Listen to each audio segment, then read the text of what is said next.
nung uso pa yung mga bahay, alam natin na parang yung bahay laging may itaas di ba? Na inilipat yun Kunwari, galing sa isang lugar, tapos inilipat sa isang barangay. Ang ginagawa ng may-ari, bumabataris siya ng maraming kalalakihan. No? At ang gagawin, kapag binubuhat na, of course, merong nagre-renda sa kanila Pagka binuhat na nila, sasabihin, sige, bubuhatin na. Tapos, kung saan pupunta saan dadaan, may nagsasalita para lahat sila ay iisa lang yung kanilang igagalaw, di ba? Bakit po? Kasi pagka wala hong nagaganon, ang mangyayari, maglalabo-labo sila, magugulo. May pupunta rito, may pupunta dito sa kabila. Ano nang yung gustong ipakita rito? Na yung pagbabayanihan nung araw ay pagpapakita ng pagkakaisa at habang may pagkakaisa sila, may mararating yung kanilang binubuhat na bahay patungo sa dapat na puntahan. Ganon din po sa buhay ng bawat isa sa atin. Kapag may direksyon, ang bawat isa sa atin, meron tayong mararating sa ating mga buhay. At alam natin na ang pinaka nag-guide sa atin ay walang iba, kundi ang salita ng Diyos, ang ating Panginoong Diyos, sa tulong ng Banal na Espiritu. Ganon din naman, sa isang lokal na simbahan, sa isang lokal na church na katulad na ito, na dapat nating maintindihan na ang pagkakaisa sa isang church, sa pagsunod sa kalooban, sa plano ng ating Panginoong Diyos, ay magdadala sa atin sa pagtatagumpay ng kanyang iglesia at para sa kanyang kaluwalhatian. Sa umaga pong ito, maaaring iniisip natin na ako ba ay merong participation na magagawa sa isang local church na katulad ng ganito? Ang sagot po ay oo. Dahil iisang katawan po tayo sa ating Panginoong Jesucristo at ang bawat isa ay bahagi nito.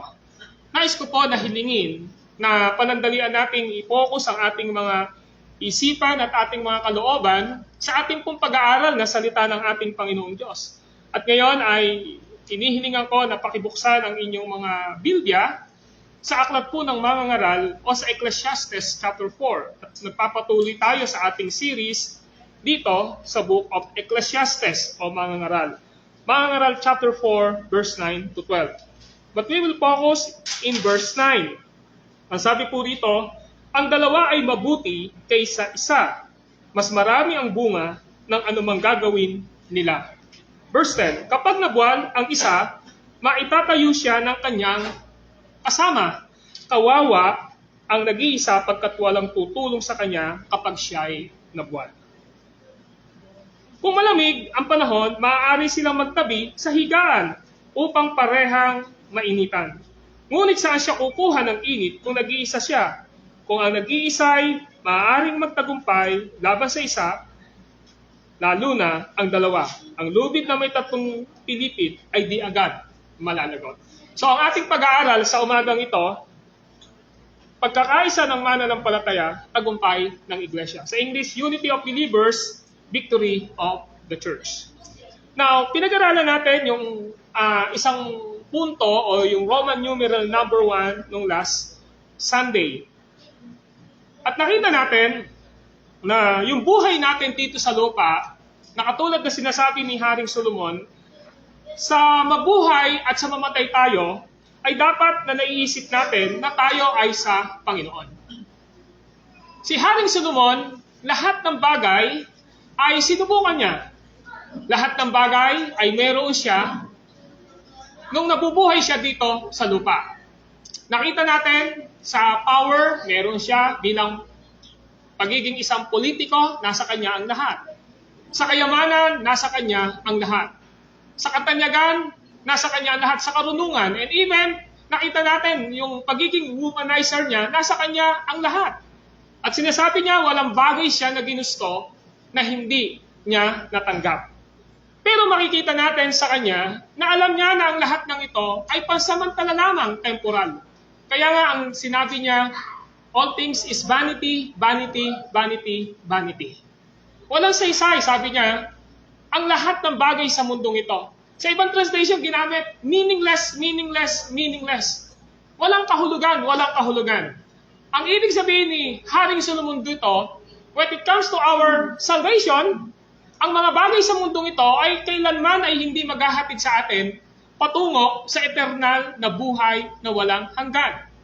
So, pinapakita niya ngayon sa ating pag-aaral na kung saan ay iniisip ni Haring Solomon na ano ba ang pinaka-purpose ng buhay niya sa mundong ito. Well, in his conclusion, in Ecclesiastes chapter 12, ang sabi niya, remember God in the times of your strength. Alalahanin mo ang Diyos sa panahon ng iyong kalakasan.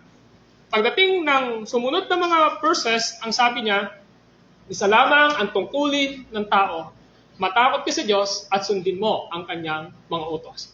Sapagkat ito ang buong katungkulan ng tao.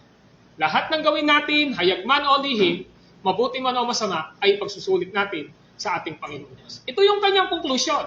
So pinakikita niya, lahat ng meron siya, lahat ng attainment na meron siya, ay temporal lamang in compare sa dapat na pinaghahandaan ng isang tao. At yun ay walang iba, kundi ang buhay na walang hanggan.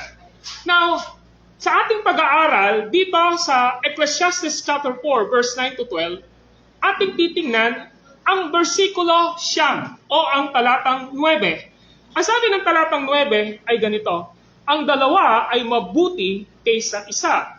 Mas marami ang bunga ng anumang gagawin nila.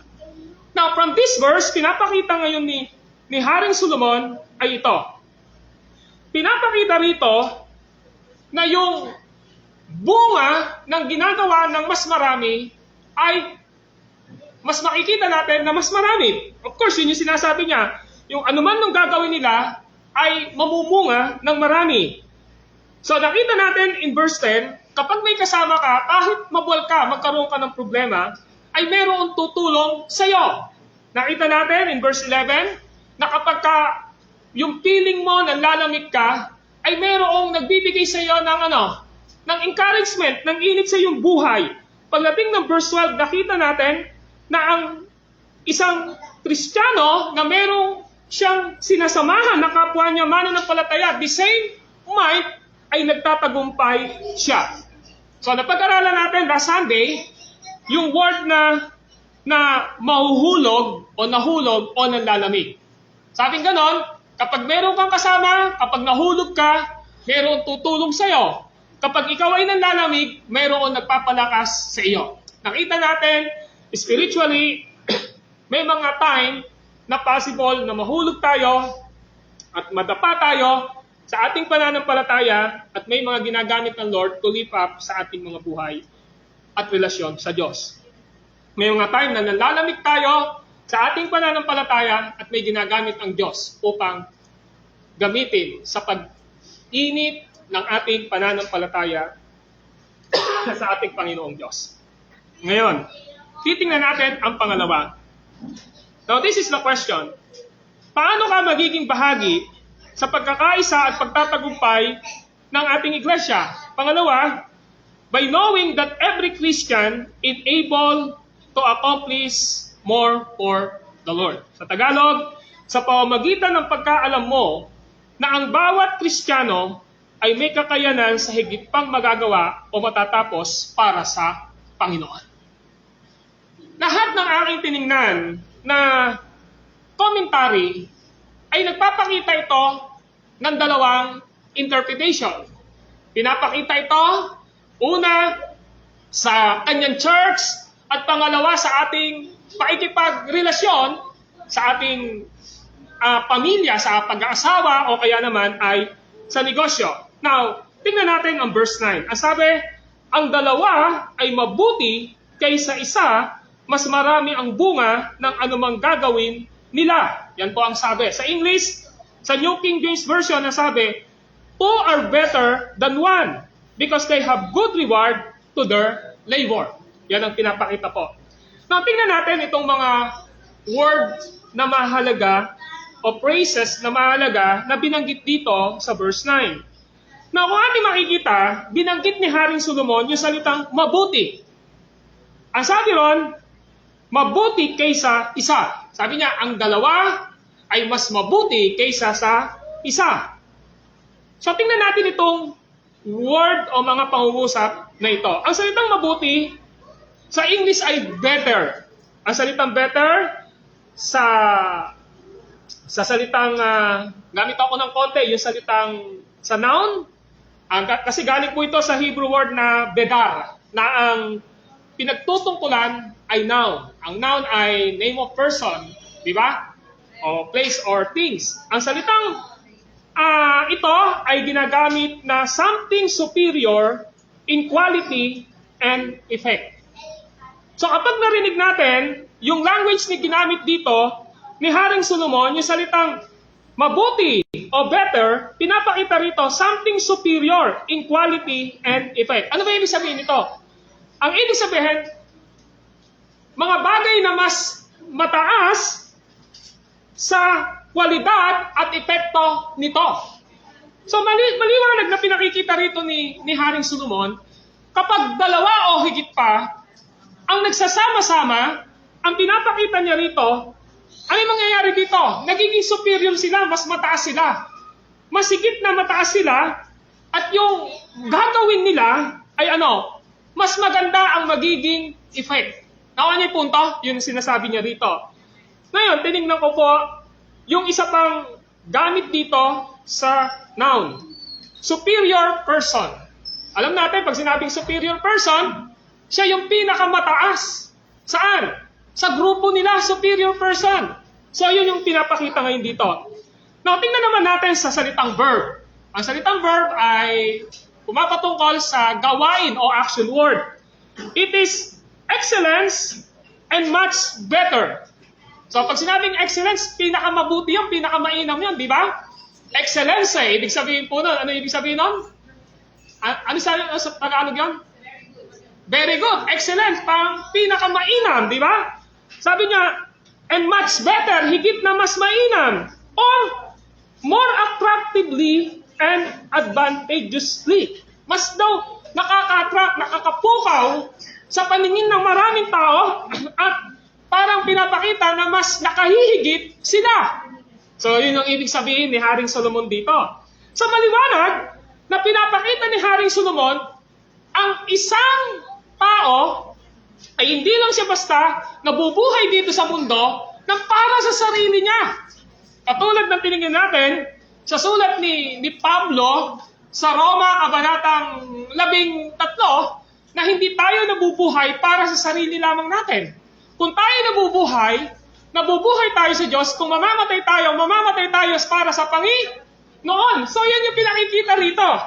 Ngayon, kung ang interpretation na ginamit ni Haring Solomon, itong mabuti or better, pinapakita rito, mga kapatid, it is the original design of God in Genesis chapter 2 verse 18.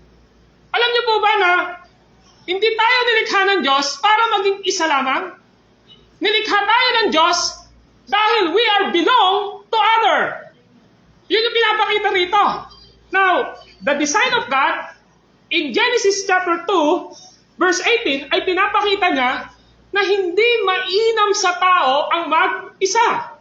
Kaya nga ho, kung ang tingin natin sa ating sarili ay parang tayo ho ay medyo parang may pagka-private people, di ba? Privado lang yung sarili natin at tayo ay laging exclusive lang sa mga bagay na pansarili natin, hindi ho ito yung design ng Diyos Ang design ng Panginoong Diyos sa atin ay maging kasama o mayroon tayong kasama. Halimbawa, ang disenyo ng Diyos sa kanyang pag-create kay Adam sa Genesis chapter 2 verse 18. Please open your Bible in Genesis chapter 2 verse 18. Sabi ho rito ay ganito sa verse 18.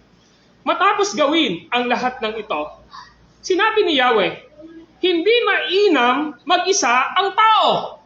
Mainam bang mag-isa ang tao? Hindi. Ang sabi ni Yahweh, abay hindi mainam na mag-isa ang tao. Ano ibig sabihin nito?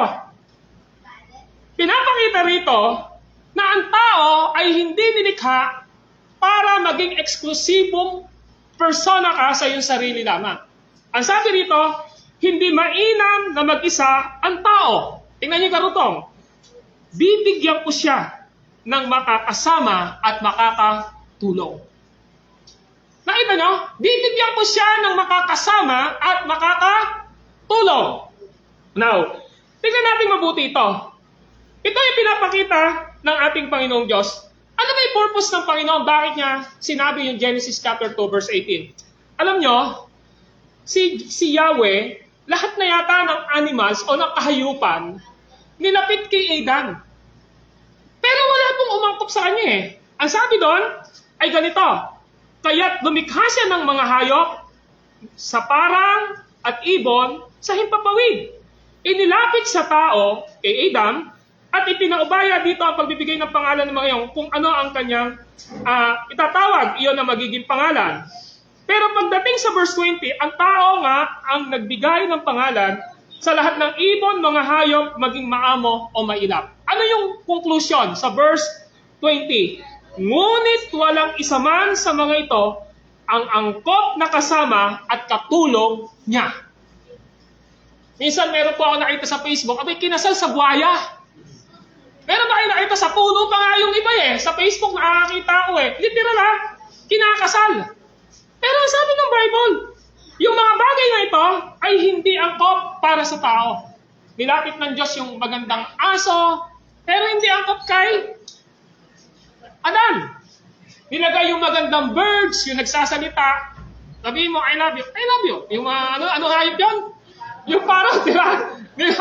Lahat nilagay niya, pero hindi pa rin okay. Nilagay yung kabayo, hindi pa rin okay. Itinabi sa kanya para makasama niya. Walang umangkop sa kanya. Ngayon, anong ibig sabihin nito? Ang ibig sabihin nito, ang Diyos nakadisenyo ang tao sa kapwa-tao niya. Nakita nyo? Ang sabi rito, simple lang. Upang maging kasama niya. Of course, this is referring first of all sa magiging marriage ni Adam at saka ni Eve. And secondly, makikita natin as a helpmate to each other ng bawat isa. Magiging magkatulong sila sa bawat isa. Yan ang pinaka-purpose. Now, nung pinakita ngayon dito, there are two purpose of Genesis chapter 2, verse 18. What is the purpose? Una, for marriage. Ano ang sabi ng verse 21 to 25 ng Genesis 2? Genesis 2, verse 21 to 25. Ang sabi ay ganito, kaya pinatulog ni Yahweh ang tao, samantalang naihimbing. Kinuha niya ang isang tadyang nito at pinaghilom ang laman sa tapat niyon. Ang tadyang na iyo'y ginawa niyang isang babae at inilapit sa lalaki. Verse 23, sinabi ng lalaki, sa wakas narito ang isang tulad ko, laman ng akin naman, buto ng aking buto, babae ang siya tatawag sa kanya sapagkat sa lalaki nagmula siya. Ito ang dahilan, kaya iniiwan ng lalaki ang kanyang ama at ina upang sumama sa kanyang asawa, sapagkat sila'y magiging isa. Kapwa sila hubad, gayon may hindi sila nahihiya. Bakit? Kasi mag-asawa sila eh. Pero ito yung purpose. Ang purpose ng Diyos, una sa Genesis chapter 2 verse 18, bakit sinabi niya na hindi mainam na mag-isa ang tao, kailangan meron siyang makakasama at makakatulong dahil ang purpose nito ay ang marriage, ang pagiging mag-asawa. Nakuha niyo punto? Mga kapatid, ang tao ay nakadisenyo sa pag-aasawa. Tama po ba? Ngayon, kung meron kang gift of celibate, meron kang gift ng pagiging celibacy, sasabihin ng iba, parang pakiramdam ko, hindi ako mag-aasawa. Di ba? Sabi ng iba. Pero alam nyo, meron pong tatlong qualification para maisip mo na meron kang gift of celibacy o yung hindi ka mag-aasawa. Una, naglilingkod ka sa Diyos as a full-time servant ng ating Panginoon. Doon pa lang, medyo mahirap na. Pangalawa, you are not attractive to your opposite sex. Ibig sabihin, kung babae ka, wala kang kahit na nararamdaman na crush o pagmamahal, saan? Sa isang lalaki o wari, babae ka, hindi ka nagkakrush kahit sino pang pogi yan, hindi mo nakakarasan. O parang wala kang nararamdaman feeling, di ba? And then, thirdly, wala kang nararamdaman na erotic feeling. Ano yon? Alam nyo na po yon, di ba? So ngayon, yun yung gift of celibacy. Ngayon, ang tao ba yung ganyan ginagawa? Naglilingkod ba siya sa Diyos? Hindi ba siya nagkakakras o nagkakagusto Kung babae siya sa lalaki o lalaki doon sa babae, hindi ba siya nagkakaroon ng tinatawag na erotic o yung nararamdaman na, alam niyo na po yung sinasabi ko na yon, yung tatlo na yon. Di ba?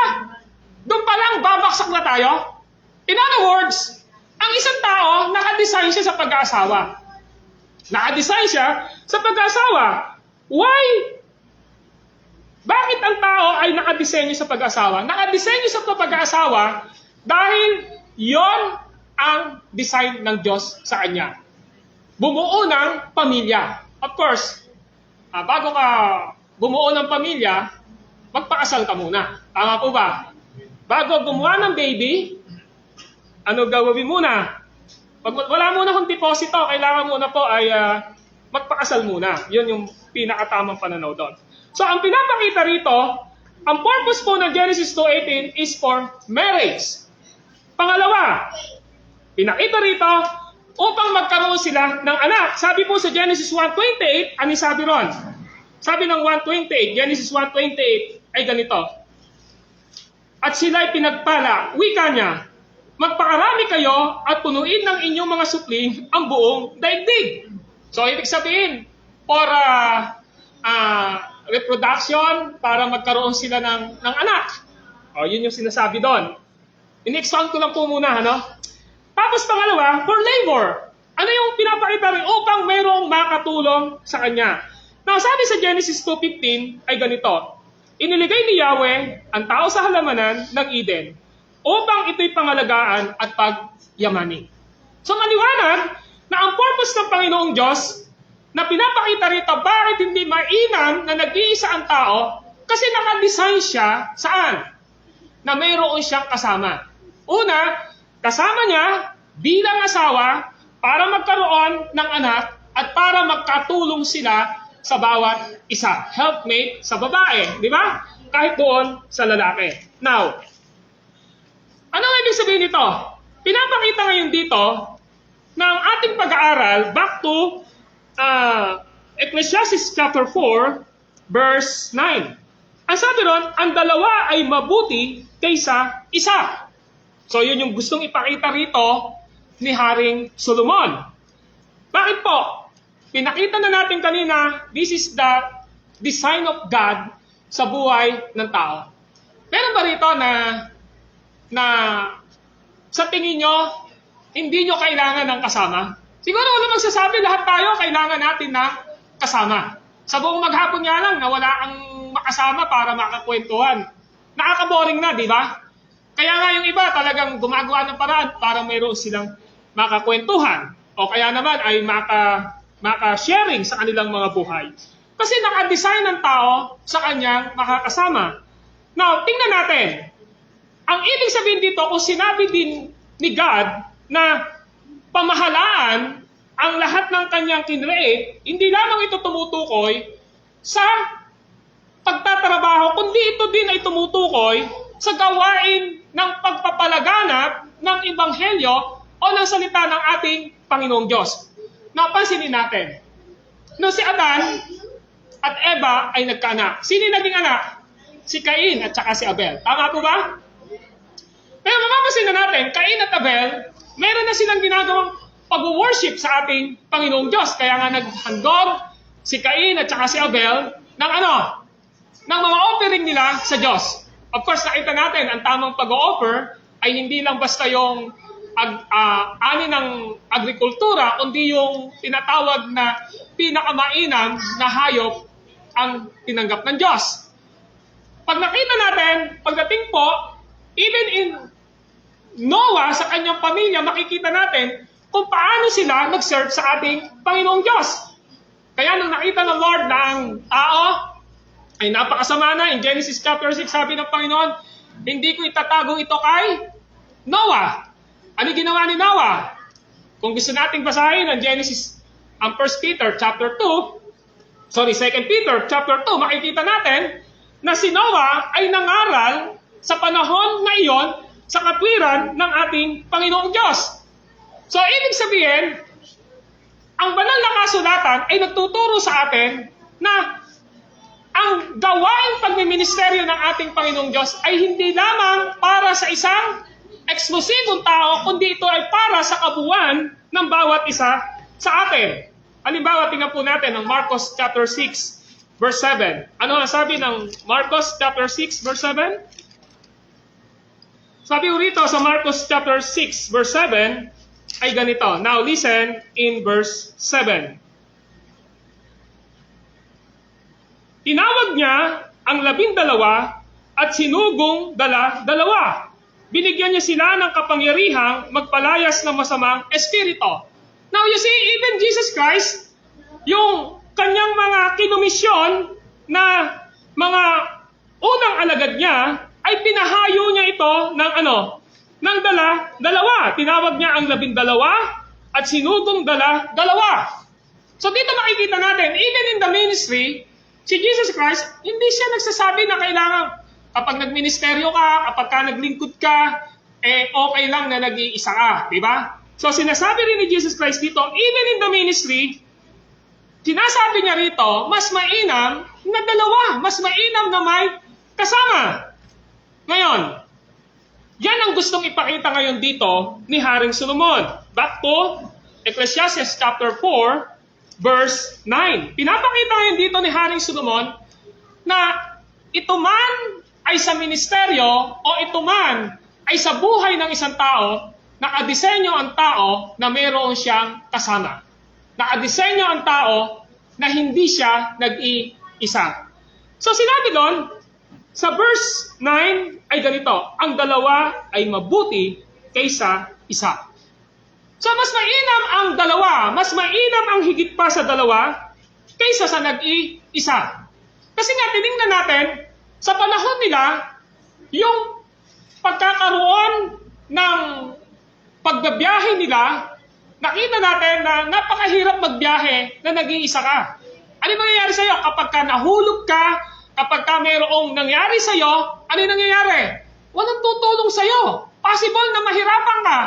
And even sa taglamig na kanilang pagbabiyahe o paglalakad, ano sinasabing ganon? Ang sabing ganon, mapakalamig, mamamatay sila sa lamig. So yun yung pinakikita ngayon ni Haring Solomon dito. So ano sabi? Marami ang bunga ng anumang gagawin nila.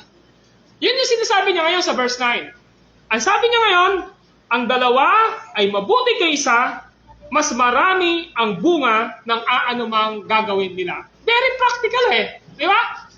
Mas marami ang bunga ng anumang gagawin nila. Pasinin niyo po, numbers have nothing if not functioning. Naku nyo? Kahit madami, kung hindi naman gumagawa, ano ibig sabihin nito? Hindi rin po maganda. Numbers have nothing if not functioning. Kahit na gano'ng karami, wala pa rin yun kung hindi lahat gumagawa. Para po itong isang trabaho, di ba? Nag-hire ang isang boss ng empleyado. Ang hinire niya ay 10. Pero ang tumatrabaho lang ay 2. So, ala rin yung bilang, di ba? Hindi siya nagiging reproductive kasi nga, hindi naman nagpa-function lahat. Pero sinasabi rito ni Haring Solomon, kung nagpa-function ang 2, kung nagpa-function ang lahat, ano sabi ron? Marami ang bunga ng anumang gagawin nila. Pinapakita ngayon dito ay ito. Kung ang bawat isa ay nandoon sa pagsasama-sama nila, pero lahat ay nagpa-participate sa gawain, ang lahat ng taong naroon ay mahalaga. Naon niyo po? Now, tingnan natin ang example dito sa Nehemiah chapter 2 verse 17 to 20. Tingnan na po natin ang Nehemiah chapter 2 verse 17 to 20. Tingnan natin si Nehemiah. Nehemiah chapter 2 verses 17 to 20. So dati rito ay ito. Ngunit sinabi ko sa kanila pagkatapos, nakita ninyo ang kalulus-lunos na kalagayan ng ating bayan? Wasak ang Jerusalem at sunog ang mga pintuan ng lungsod? Ano yung encouragement ni Nehemiah? Magtulong-tulong tayo. Itayo nating muli ang muog para hindi tayo malagay sa kahihiyan. Now, tingnan natin ang verse 18, sinabi ko sa kanila kung paano ako kinalinga ng Diyos at kung ano ang sinabi sa akin ng hari. Kung gayon, magsimula na tayo ng paggawa. Ang tugon nila. Kaya't masigla silang nagtulong-tulong sa magandang nilang layunin.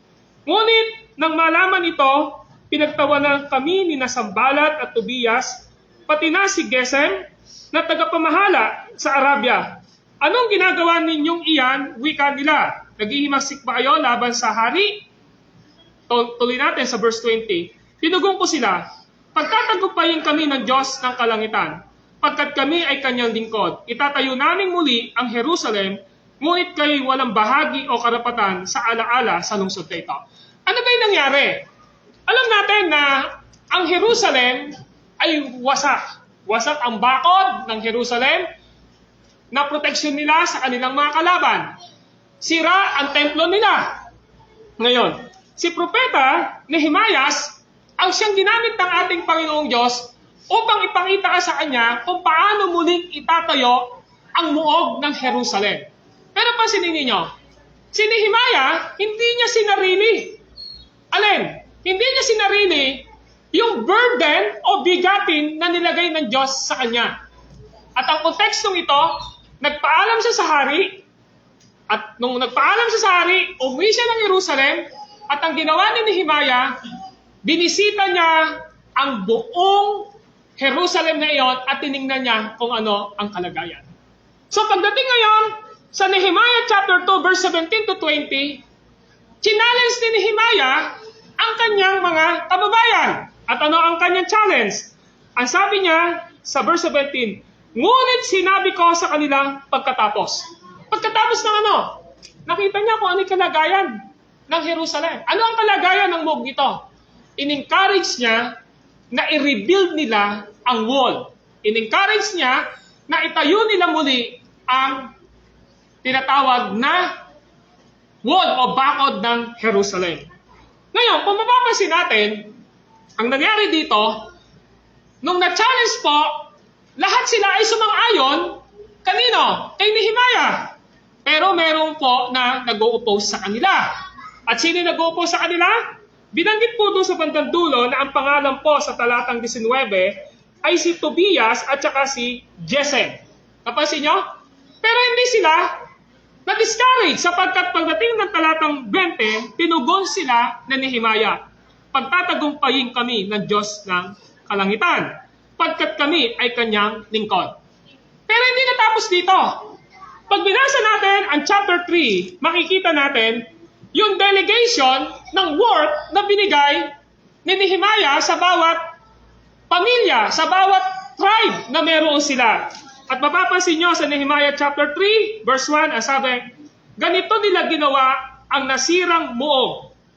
Binanggit dito yung punong saserdote, yung mga pamilya at sino man sa kanila. Alam niyo yung nangyari?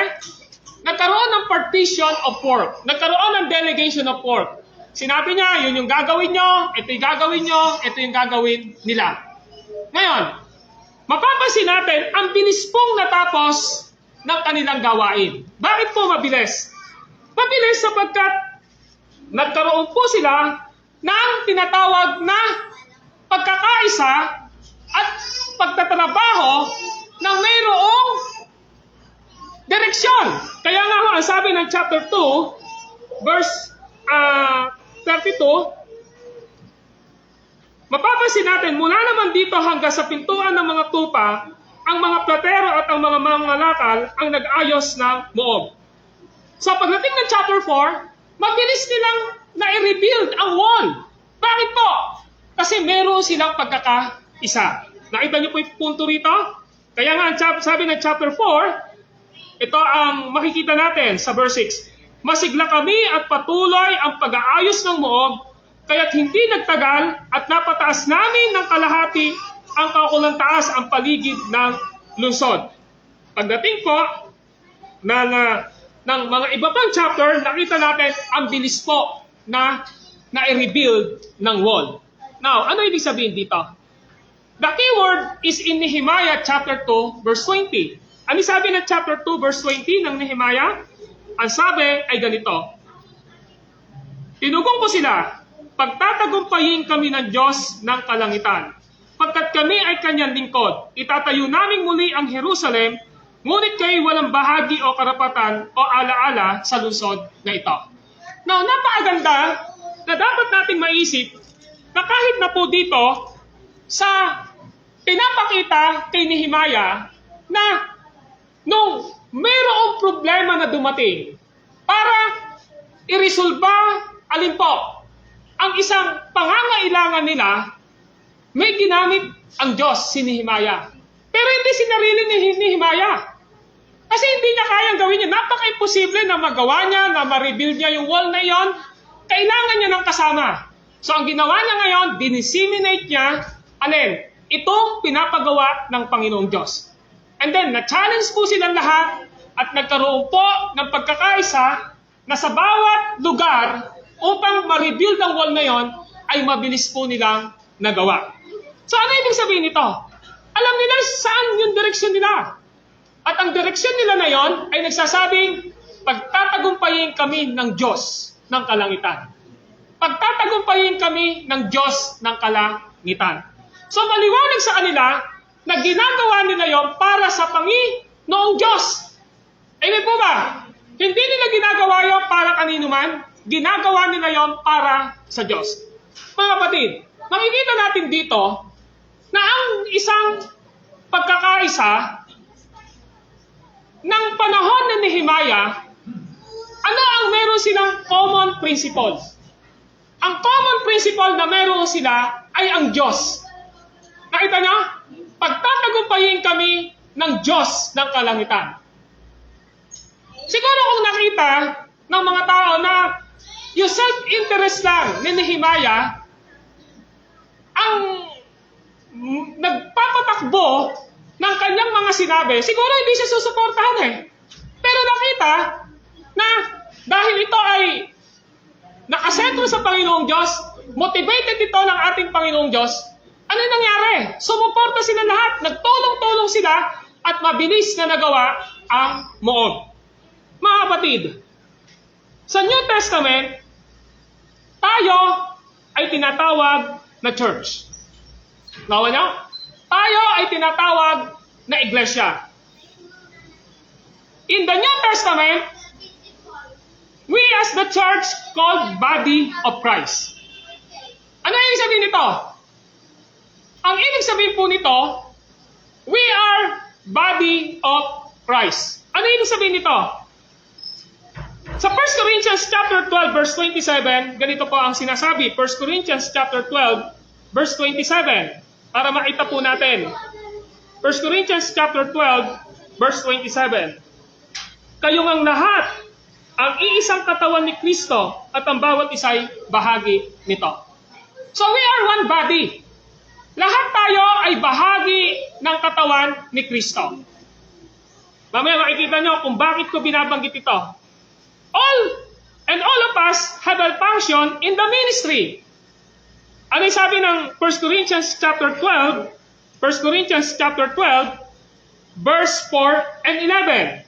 Buksan po natin 1 Corinthians chapter 12, verse 4 and 11. Iba't iba ang kaloob, ngunit iisa lamang ang Espiritong nagkakaloob sa mga ito. Iba-iba ang paraan ng paglilingkod, ngunit iisa lamang ang Panginoong pinaglilingkuran. Iba't iba ang mga gawain, ngunit iisa lamang ang Diyos na sumasalahat ng taong gumagawa ng mga iyon.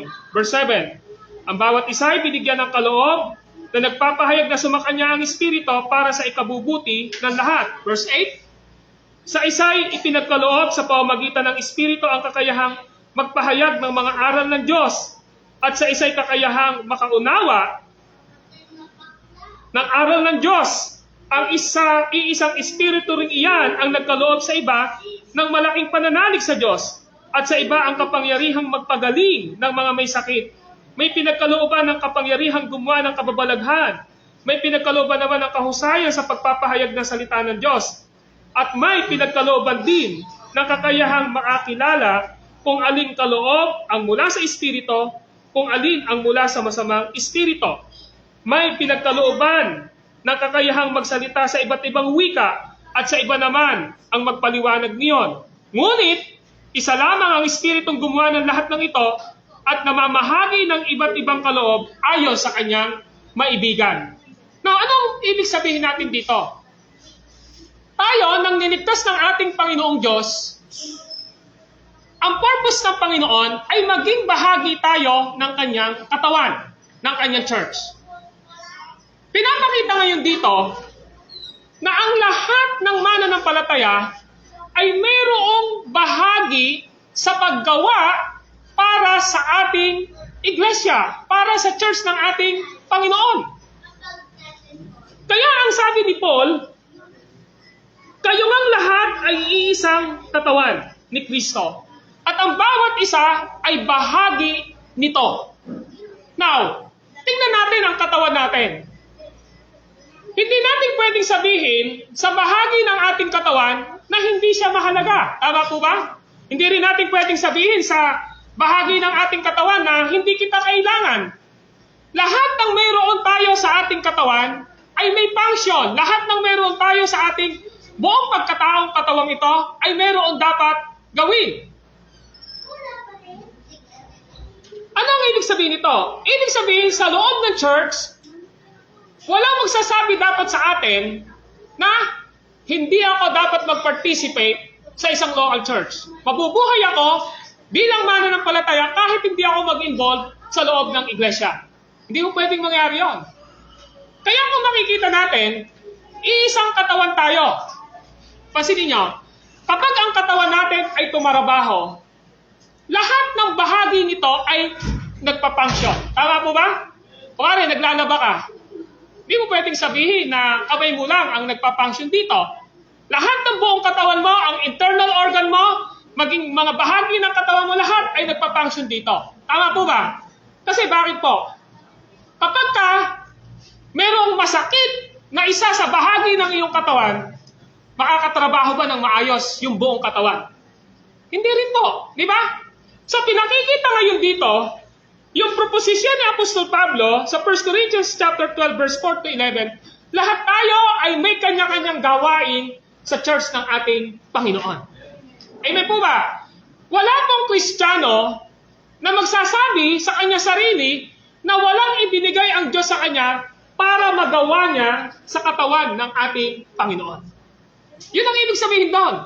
Kaya kung ating papansinin ngayon ay ito, bakit kailangan nating maintindihan na ang dalawa ay mas mainam kaysa sa isa at mas marami ang magagawa nila sa church.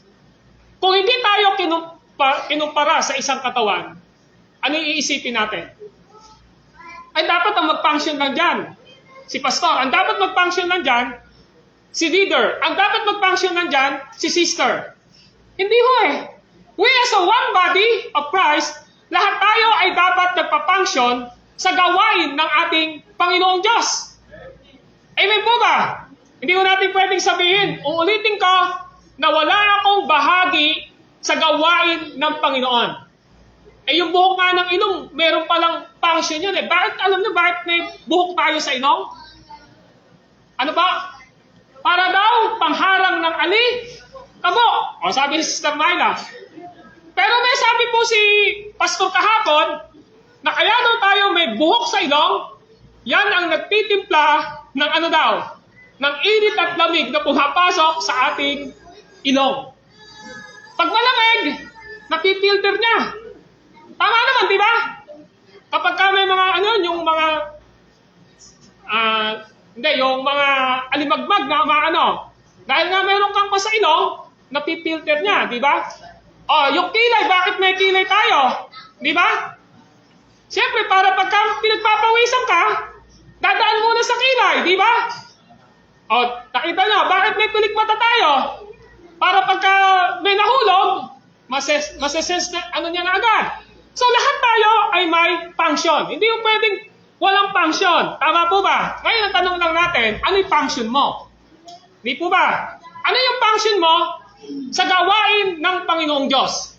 Kapag ang nasa isipan mo ang function ko lang, Pastor, ang function ko lang umupo, tumayo, tapos na po. Hindi mo pwedeng ganon. Dapat alamin mo, ano yung pwede mong gawin sa church. Tama po ba? Aba, malay mo, intercessor ka pala. Pwede ka tagapag-pray, di ba? Tama po ba? So, pinapakita ngayon dito ni Apostol Pablo na bilang isang katawan, we are not two, we are not three. Napakarami natin. At dapat lahat nagpa-function tayo. Now, yung isang example na binasa ko kanina, Book of Nehemiah. Tama po ba? Sabi ni Nehemiah, kailangan natin itong gawin. Hindi ko sinabi ni Nehemiah na ako na lang gagawa nito. Tama po ba? Dahil pagdating ng chapter 3, dinelegate niya ang lahat ng tao sa kanilang gagawin. Mabilis po bang natapos? Mabilis. Pero meron po bang oposisyon, lumaban sa kanila? Meron. Si Tobias. Tama po ba? Ano ang ibig sabihin nito?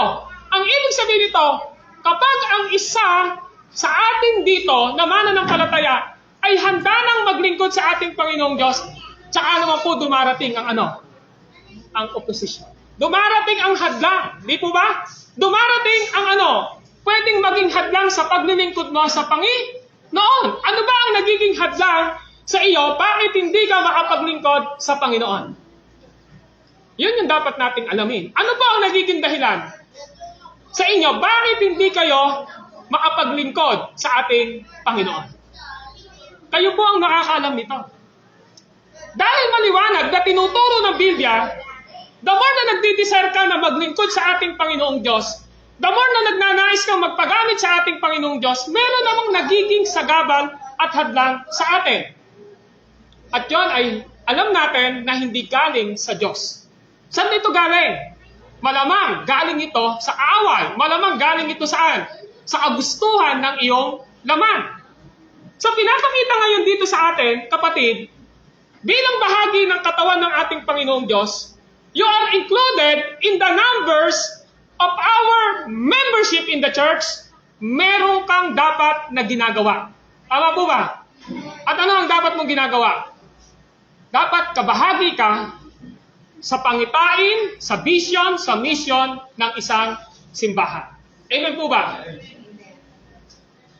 Sabihin ng iba, hindi, okay lang yan. Ala namang impact sa buhay ko yan eh. Pag di ako naglingkod kay Lord, kapag hindi ko ginamit ang spiritual gifts at saka talents ko, hindi naman ako mapapagalitan eh. Totoo po yan. Pero ang tanong natin ngayon dito ay ito. Ano ang naging contribution ng bawat isa sa atin sa paglago ng church ng ating Panginoon? Tama po ba? Ano ang naging contribution natin? Ibig sabihin po, kung tayo ay niligtas ng Panginoong Diyos, dahil nasa iyo ang Espiritu Santo, ang tanong sa iyo ngayon, meron ka bang spiritual gift and talent na binigay ang Diyos sa iyo? Ang sagot ay oo. Pero ang tanong, ginagamit mo ba para sa Panginoon? Ginagamit niyo po ba para sa Panginoon? Wala pong Kristiyano na wala pong spiritual talent and spiritual gift. Lahat po tayo ay merong spiritual gifts and talents. Amen po ba? Dahil nasa iyo ang Espiritu Santo. Kung wala sa iyo ang Espiritu Santo, wala ang spiritual gifts at saka talents. Pero nasa iyo Espiritu Santo eh. Kaya nga sabi, maliwanag sa chapter 12, lahat tayo ay binigyan ng iba't ibang kaloob. Lahat tayo binigyan ng iba't ibang kaloob. Yung isang mananampalataya, may kaloob siyang ganito. Yung isang mananampalataya, may kaloob siyang ganito. Pero kailangan niyang gamitin ito upang maging kabahagi siya saan? Sa magiging bunga ng magagandang bagay na gustong mangyari ng Diyos sa ating church. Yun gusto ipakita rito. Kaya napakaliwanag na meron pong isang problema kung bakit ang isang tao ay hindi nakakabahagi saan? Sa paglilingkod at gawain ng Diyos. Ano to? Ang sabi po ay nandun sa 1 Corinthians chapter 13. Ano ang sabi ng 1 Corinthians chapter 13? Ito po ang sabi.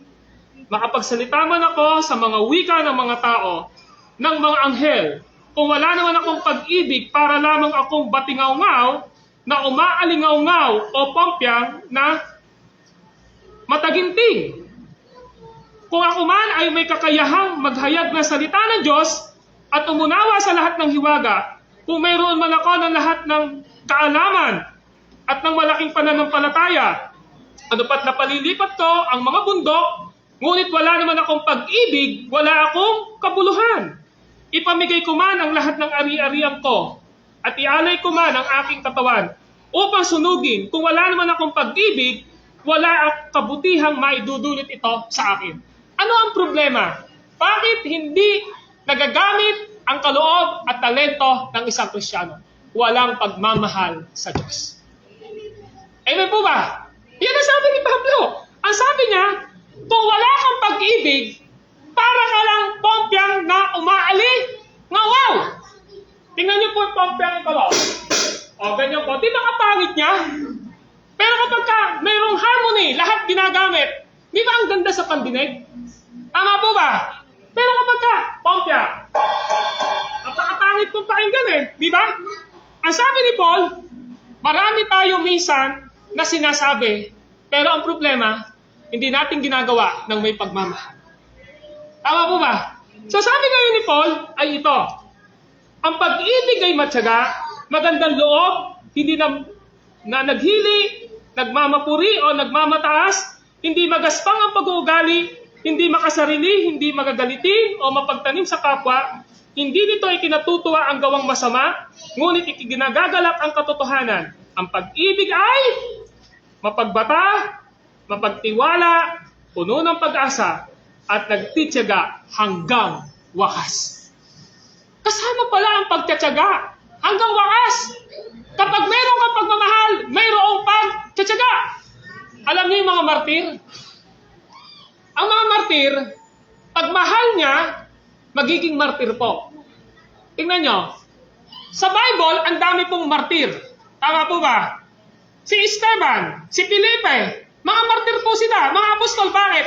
Kasi mahal nila ang Diyos. Yung mga heroes natin, martir ba sila? Martir. Bakit? Sa pagmamahal nila sa atin. Saan? Sa ating bansa. Handa nilang ibigay ang kanilang sarili. Yung asawa, binubugbog. Di ba? Pinagwiwikaan na ng hindi maganda. Pero bakit ayaw pa niyang hiwalayan? Kasi mahal niya.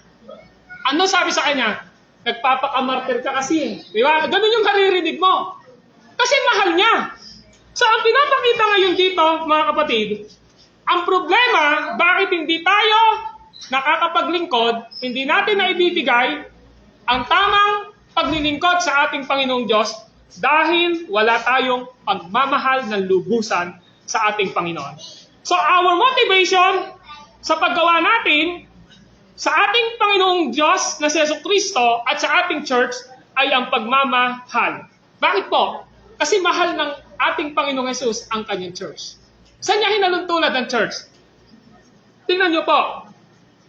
Ang Ephesians chapter 5, verse 25 to 27. Ganito po ang sabi ng Ephesians chapter 5, verse 27 to 25. Sabi rito, verse 25, Ephesians 5:25, mga lalaki, ibigin ninyo ang inyong asawa gaya ng pag-ibig ni Kristo sa iglesia. Inihandog niya ang kanyang buhay para rito, upang ang iglesia ay italaga sa Diyos, manapos linisin sa pamamagitan ng tubig at ng salita. Mahal ba ni Kristo ang kanyang church? Mahal. Inialay niya ang kanyang buhay dito at ang pagmamahal ng Panginoon ay nasa kanya. Kaya nga, ang typology ng church ay babaeng minamahal ng ating Panginoong Hesus Kristo. Kaya sabi, mga lalaki, ibigin ninyo ang inyong asawa gaya ng pagmamahal ni Kristo sa kanyang iglesia. Mahal ng Panginoon ang kanyang church. So kung mahal ng Diyos ang kanyang church ngayon, ang tanong natin, sino ang gagamitin niya upang ang pagmamahal ni Jesus ay maramdaman sa loob ng church? Tayo po na kanyang mga anak. Amen po ba? Tayo na mga anak ng Diyos. Paano natin pinapakita ang pagmamahal natin sa Diyos, ang pagmamahal natin sa ating kapwa? Gustong makita iyon ng ating Panginoong Diyos. Mga kapatid, if we love Christ, we love His church. And if we love Christ and His church, we are doing His Great Commission in Matthew chapter 20. Tama po ba? Ay sabi doon, Humayo kayo at gawin yung alagad ko ang lahat ng bansa. Bautismuhan niyo sila sa pangalan ng Ama, ng Anak at ng Espiritu Santo at turuan sumunod sa lahat ng pinag-uutos ko sa inyo. Tandaan ninyo, ako'y laging kasama ninyo hanggang sa katapusan ng sanlibutan ito. That is our expression of love sa ating Panginoon sa Kristo. Why? Because the mandate of the church is doing the Great Commission. Na kahit di mo kilala yung tao, sineshare mo siya ng Word of God dahil mahal mo ang Diyos at dahil mahal mo yung taong yon na ayaw mong mapapunta sa apoy ng impyerno. So ito yung gustong ipakita sa atin ng ating Panginoong Diyos.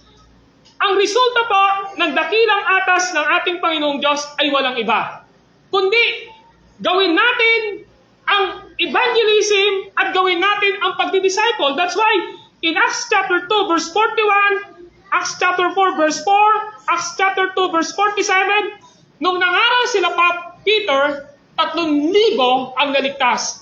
Pagdating sa Acts chapter 4 verse 4, 5,000 ang naligtas. Bakit may mga taong naliligtas? Dahil sa pagbabahagi nila ng salita ng Diyos.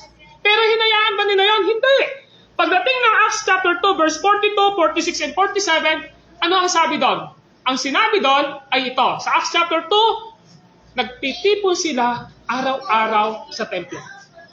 Nagkakatipon-tipon sila araw-araw sa templo. Ano ibig sabihin doon? Merong discipleship. Nagsasalo-salo sila, nananatili sila sa mga aral ng mga apostol. At ang pinakamaganda rito, pagdating ng Acts chapter 2, verse 47, araw-araw dinadagdag sa kanila ang mga naliligtas.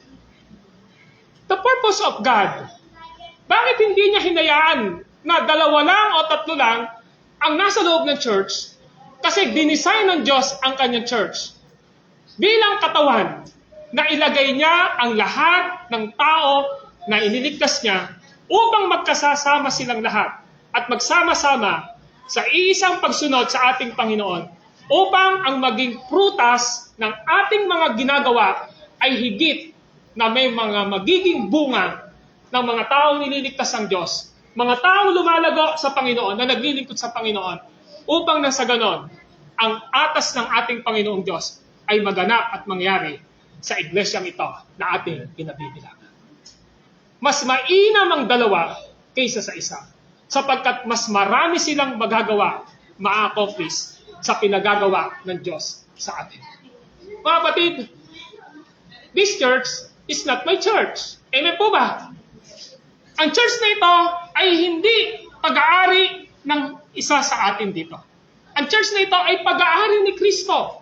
At ang church na ito ay responsibility and accountability natin sa harapan ng ating Panginoong Diyos. So, yaman lang din na nilagay tayo ng Panginoon sa ating iglesyang ito. Una, maisip natin na nandito tayo dahil ang nais ng Diyos na huwag tayong manlamig, huwag tayong mahulog, at magtagumpay tayo bilang Kristiyano hanggang makamit natin ang ipinangako ng Diyos na buhay na walang hanggan anumang oras niya tayo kuhanin sa mundo ito. Amen po ba? So katulad ng pasimula ko kanina, saan papunta ang church? Kailangan ba na talaga bumubuhat ang bawat isa katulad ng example ko kanina? Na ang isang bahay na dapat na ilipat ay kailangang nagtutulong-tulong sa pagbuhat. At sa pagbuhat na ito, ay meron silang direksyon na dapat nilang tahakin. At meron silang tinig na naririnig upang sa isang kilos nila ay sama-sama silang pumupunta. Kapatid, nilagay ka ng Diyos sa church na ito. Nilagay ka ng Panginoon sa iglesyang ito upang maging kabahagi tayo ng mga hinirang ng Diyos na sa ganon, magawa natin yung gusto ipagawa ng Diyos sa atin. Salamat sapagkat alam natin na ang pinakamahalaga na institusyon sa mundong ito ay ang church ng ating Panginoon. Every group na kinakaaniban natin, that is temporal. Amen po ba? Kahit saan ka pang grupo sumama, pansamantala lang yon. Pero, ang church na iyong sinasamahan na ito, na church ng ating Panginoon, ay meron tong eternal na pakinabang para sa buhay na walang hanggan. Mga kapatid, the unity of believer is the victory of the church. Magtatagumpay tayo bilang isang church sapagkat nagkakaisa tayo dahil kay Kristo. Amen. Let us pray. Panginoon naming Diyos na banal, maraming salamat sa mga salita nyo na aming natanggap. Nawa po patuloy nyo po itong pagpalain sa aming mga puso at maging challenge sa amin na maging bahagi kami ng kalipunan ng mananampalatayang ito ng aming Panginoong Jesucristo na kung saan ay nakikiisa at nakikibahagi kami sa mga nilagay ninyong mission na dapat naming ginagawa na sa ganon ay patuloy na masigit pa na maisulong ang inyong gawain ito. At sa pagkakaisa naming iyon ay nakikita namin ang pagtatagumpay na nagbumula sa inyo. Maraming salamat po. This is our prayer in Christ's name. Amen and amen. Dahil first